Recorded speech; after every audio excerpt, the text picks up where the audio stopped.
好，我们现在来看这台 Konica 的 FP 这台的话有附这个原本的持有者镜头保护镜，可以看一下镜头保护镜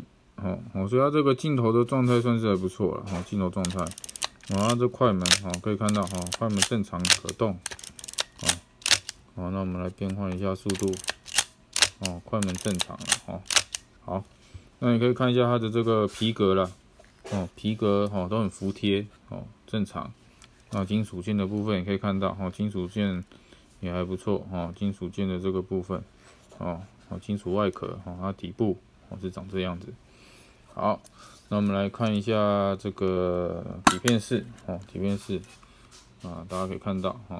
这个底片室它这个比较特别啦这个当初的这个快门帘快门帘是这样子的一个设计快门都正常可以看到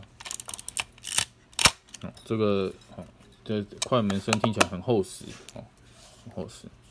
好，那以上就是这台Konica FP 的这个视频，那一样有兴趣的可以预约到店来看机或实际测试机子。